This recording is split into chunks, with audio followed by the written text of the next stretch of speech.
안녕하세요. 세상을 동글하게 살아가는 동글동글입니다. 오늘은 제가 자주 가는 떡볶이집인 담임길 떡볶이를 리뷰해 보도록 하겠습니다. 사실 담임길 떡볶이 리뷰라기보다는 전반적인 대구 떡볶이집에 대한 이야기를 하게 될 것 같습니다. 먼저 담임길 떡볶이를 처음 가본 건 한 2, 3년 전이었던 것 같아요. 그 집이 오픈을 하고 가지 않다가 한 1년 정도 지나고 친구의 추천을 받아서 가게 되었습니다. 여기를 처음에 먹었을 때 용암떡볶이라는 떡볶이집을 대체할 곳을 찾고 있었거든요. 용암떡볶이는 한우를 파는 한우집에 사이드로 나왔던 떡볶이가 너무 잘 팔려서 따로 떡볶이집으로 빼가지고 장사를 했던 집이었습니다. 저는 그 집이 뚝배기에 팔팔 끓여주기도 하고 또 자극적인 맛이 좋아가지고 좋아했는데 아무래도 동성로의 그런 떡볶이 월세를 감당하기 힘들었는지 혹은 제 입에만 맞았던 건지 그 집이 사라졌더라고요. 그래서 대체되는 담임길 떡볶이로 향했습니다. 여기는 용암떡볶이랑 맛은 비슷하긴 하지만 조금 더 달고 조금 더 장난스러운 맛이라고 해야 하나요? 신전 떡볶이에 달달함을 한 3스푼 더 넣은 느낌입니다. 요즘 유행하는 떡볶이 맛에 가깝다고 할 수 있어요. 예전에 학교 앞 떡볶이의 맛은 아니고 뭔가 케첩, 물엿 이런 게 많이 들어갔고 또 카레 가루보다는 후추 같은 그런 약간 라면 스프 같은 맛이 많이 나는 떡볶이입니다. 인테리어부터 다시 찬찬히 설명을 드리자면 처음에 밖에서 본 것보다 내부는 훨씬 길게 큽니다. 그리고 깨끗해요. 제가 여기 벌써 한 4번째 정도 오는 것 같은데 그 전까지는 손님이 많지 않았거든요. 그런데 학생들한테 소문이 났는지 꽤나 학생 손님들이 있으시더라고요. 또 배달의 민족 벨도 계속 울리고 있었습니다. 진짜 제대로 입소문을 탄 게 아닌가 싶습니다. 먼저 대구에서 유명한 떡볶이 집은 많지만 그 중에서도 동성로에서 유명한 떡볶이 집을 떠올려 보자면 일단 중앙떡볶이, 또 대백프라자 앞에 있던 떡볶이, 지금은 대백프라자가 이제 망했죠. 그리고 제가 좋아한 마늘떡볶이, 또 그 떡볶이 골목에 호객행위를 하는 즉석떡볶이집, 엽기떡볶이, 그 외 다수 체인점들 떡볶이가 유명하지 않나 싶습니다. 그렇게 쭉 비교를 해보았을 때 즉석 떡볶이 집보다 확실히 여기가 맛있고 신전 떡볶이는 조금 취향에 따라 갈리는 것 같아요. 저는 신전을 더 좋아하기는 하지만 이 집 떡볶이 집의 매력이라면 토핑이 많다는 겁니다. 맛은 3개를 결정할 수가 있거든요. 보통 맛, 그리고 신라면 정도의 맛, 신라면보다 조금 더 매운맛이 있는데 저는 보통 맛 정도를 선택했어요. 매운 걸 잘 못 먹는 친구였는데도 신라면 정도 맵기니까 무난하게 잘 먹더라고요. 그리고 제가 아까 인테리어가 쭉 길다고 말씀드렸는데 테이블 간의 거리가 그렇게 좁은 편이 아니라 가지고 편하게 이야기를 할 수 있습니다. 약간 분위기가 조금 덜 정비된 빨봉분식 같은 느낌? 물론 빨봉분식 인테리어가 훨씬 좋긴 합니다만 생각한 것보다는 깨끗하고 또 좌석도 편해서 친구를 데려가기 좋은 곳이에요. 가끔씩 맛있는 떡볶이 집인데 너무 허름해가지고 좀 가기가 그럴 때가 있잖아요. 그런데 여기는 중타 정도는 치니까 무난하게 먹을 수 있는 것 같습니다. 또 토핑으로는 튀김류도 많고 제가 좋아하는 건 모듬입니다. 모듬에는 라면사리, 순대, 그리고 납작만두, 당면만두 이런 것들이 다 같이 나오거든요. 처음에는 가격이 7,000원 정도였는데 지금 가니까 8,000원 조금 넘었나? 8,000원 정도 했나? 그랬습니다.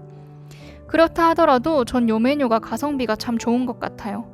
혼자 먹더라도 다양한 메뉴를 적당한 가격에 먹을 수 있잖아요.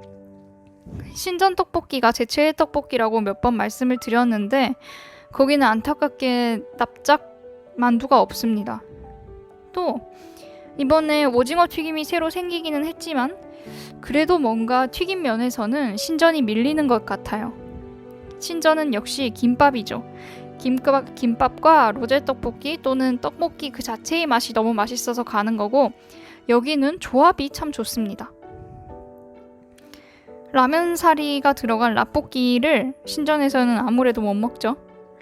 자꾸 신전과 비교를 하게 되는 건 제가 항상 여기를 올 때 신전을 갈까 여기를 갈까 고민을 하게 되거든요. 주로 여기를 오게 될 때는 점심이 약간 느끼했거나 혹은 너무 과했거나 할 때 간단하게 먹으려고 오는 집입니다. 그렇게 조금 기다리면 떡볶이가 나와요. 음식 만드는데도 오래 걸리지 않는 걸 보니까 꽤 주문량이 있는 것 같습니다. 뭔가 숙달되게 빨리빨리 해주시는 느낌? 그리고 디스플레이도 항상 일정해가지고 왠지 믿음이 갑니다. 식기류도 한 번도 고춧가루나 다른 것들이 묻어있는 걸 못 봤어요. 친구도 자극적인데 진짜 오랜만에 맛있게 먹었다. 다음에도 또 올 것 같다라고 말을 해주었습니다. 여기가 너무 자극적이라서 좀 타 지역 사람들은 싫어할 수도 있겠다 싶은데 후추 맛과 또 달달 짭짤로 길들여진 대구 사람들이라면 사실 싫어하기 힘든 맛인 것 같아요. 또 동성로에 있는 다른 떡볶이집을 추천해 드리자면 마늘떡볶이 집입니다. 마늘떡볶이 아저씨? 그리고 핫도그 아줌마였나? 거기는 항상 제목이 헷갈려요. 너무 깁니다. 하지만 그 옛날 중앙파출소 있는데 아시나요? 그 근처에 있는 마늘떡볶이 집인데 거기는 간간히 생각이 나요. 위생도 제가 좋아하는 위생 상태가 아닌데도 벌써 6번 정도 간 것 같습니다. 어떤 날에는 그걸 먹으려고 갔는데 우리 언니를 만났어요. 언니도 먹으려고 왔더라고요. 또 동성로에 놀러를 왔다 하면 친구들이 제일 가고 싶어하는 곳은 사실 중앙떡볶이입니다. 228공원 근처에 있는 중앙떡볶이 본점에는 늘 줄이 늘어서 있어요. 저는 거기를 딱 한 번 가보고 그렇게 간 적은 없는 것 같은데 역시 SNS의 힘이 무섭나 봅니다. 그 집이 맛이 없는 건 아니에요. 충분히 맛있거든요. 약간 커리 냄새도 나고 또 점도도 적당하고 뭐 다 괜찮긴 한데 전 거기보다는 그냥 신전떡볶이가 좀 더 제 취향이었습니다. 그리고 그렇게까지 기다려서 먹을 만한 집은 아니다라는 생각이 들었고 항상 사람이 많기 때문에 쫓기듯이 먹어야 됩니다. 또 물론 그 시간에 맞춰서 잘 끓여주시기는 하겠지만 손님이 많아서 떡이 좀 덜 배였다 해야 되나? 국물이? 그런 느낌을 받을 때가 있어가지고 거기는 잘 안 가게 됩니다. 또 떡볶이 집이라면 빨봉 분식을 빼놓을 수 없는데 전 빨봉 분식을 가면 치즈 떡볶이를 시킵니다. 그 커다란 양푼이에 국물이 가득 나오잖아요. 저는 조금 국물이 많은 떡볶이를 좋아해요. 그래야 숟가락으로 딱 떠먹었을 때 떡에 국물이 입안에서 같이 어우러진다고 해야 하나요? 국물이 적으면 튀김 찍어 먹기도 힘들고 약간 부족한 느낌이 들어요. 빨봉 떡볶이는 맵지도 않고 좀 달달한 편이잖아요. 그래서 보통 샐러드 우동이랑 먹고 싶을 때 떡볶이를 먹고 싶지만 좀 밥처럼 제대로 먹고 싶다 할 때 빨봉 떡볶이를 가게 되는 것 같습니다.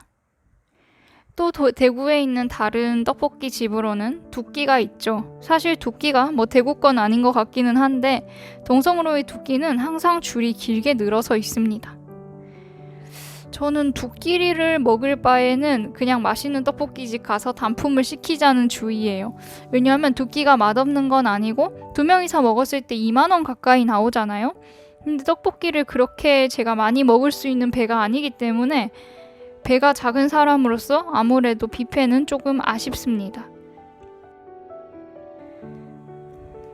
또 신참 떡볶이가 있는데 신참 떡볶이는 신전 떡볶이 약간 작아갔다는 느낌을 받았습니다. 하지만 맛은 조금 달라요.